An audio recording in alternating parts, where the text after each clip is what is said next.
Today, I'm going to start a new chapter, that is chapter number 4, motion in a plane. The first topic is not new for us. We all know there are two types of quantities in physics, that are scalar quantities and vector quantities. So the first topic is scalar and vector quantities. So we all know what is scalar quantity. The quantities which only have magnitude but no direction is called scalar quantity. Example, mass, distance, time, speed. These all are scalar quantities. Now to define a scalar quantity, we just need a number. For example, if I say mass of a truck is 200 kg, or if I say distance of my school from my residence is 2 kilometers. So I'm just using a number to define these quantities. So such quantities which only need magnitude to define are known as scalar quantity. So if I write the definition of scalar quantity, that would be the quantities which only have magnitude are called scalar quantity.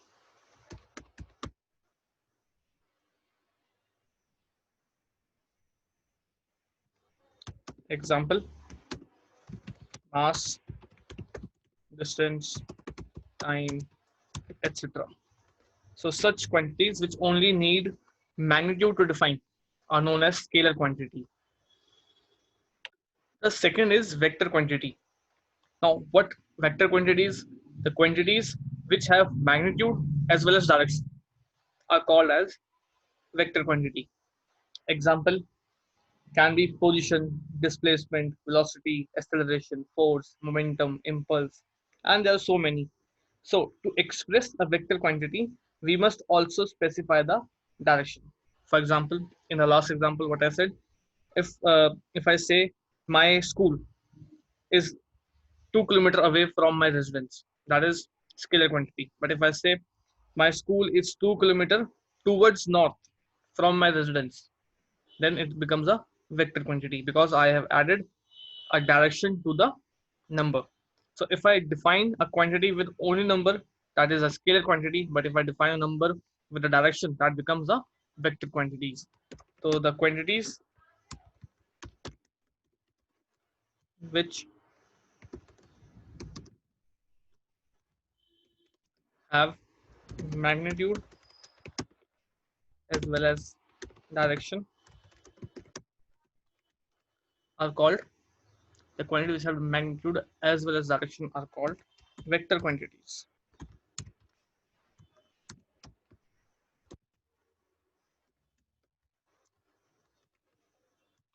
Example can be displacement, velocity, acceleration, and so many.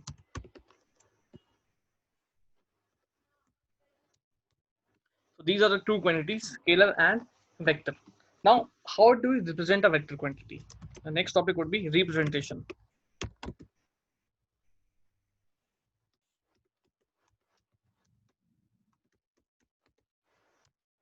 Representation of vector quantity. Now, if I say A is a vector quantity,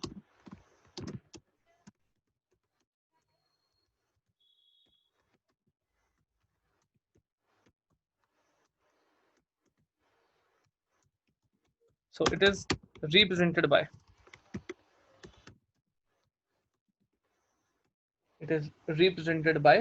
making a arrow over its head.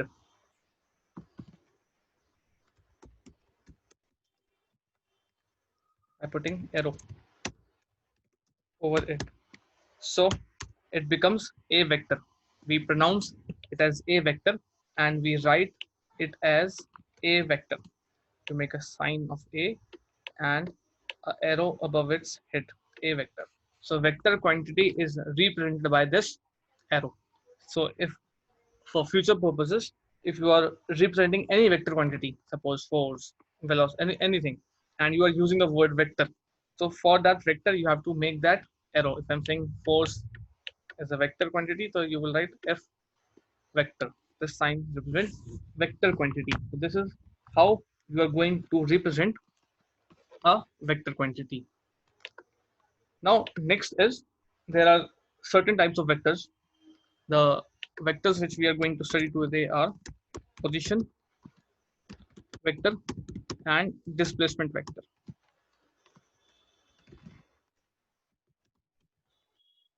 So firstly, we are going to understand the meaning of position vector and displacement vector.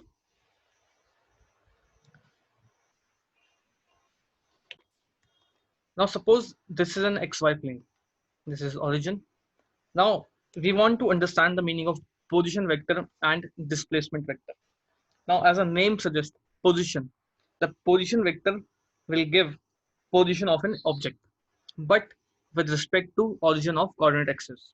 For example, let us say there is a object which is at point P. This is the position of point an object and it is at point P. Okay, this is the position of this object at point P. Now, what would be position vector? If you draw a line from O to P, from O to P, this OP vector would be called as position vector. This OP vector would be called as position vector.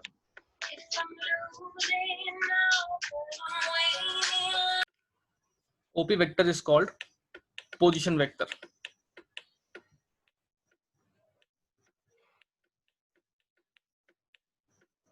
Okay, suppose after certain interval of time, its position changes and it comes to Q. This is the next position after certain interval of time. Now, if you again draw a line from O to Q, this is again a position of that object with respect to coordinate axis, origin of coordinate axis. So this OQ vector would again be a position vector. So whenever you are giving position of object with respect to origin, that would be termed as position vector.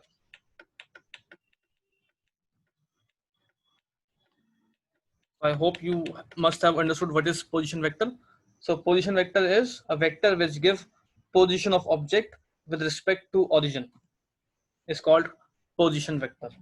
Now the second term is displacement vector. Now what would be displacement vector?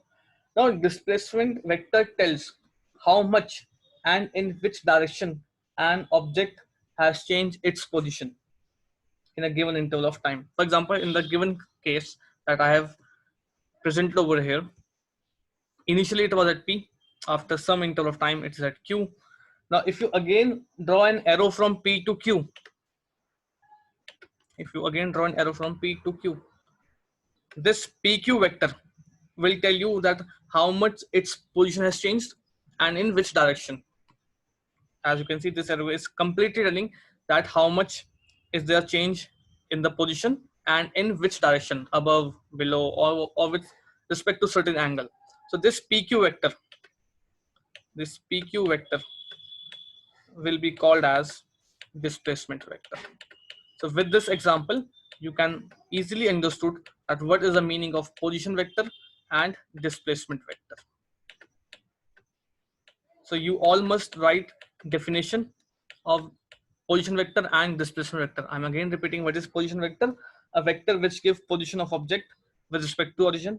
Displacement vector tells you how much and in which direction an object has changed its position in given interval of time.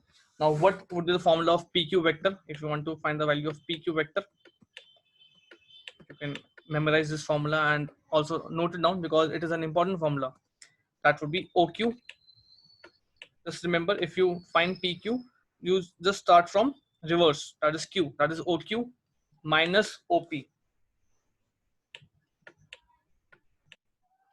In the upcoming videos, we will learn how to solve these. But for today, you must learn this formula for PQ vector. That is OQ minus OP. If in certain cases you are finding AB vector, that would be OB vector minus OA vector. So for any any such vectors, displacement vectors, what you have to do, you have to start from backwards. If it's AB, it will be OB minus OA.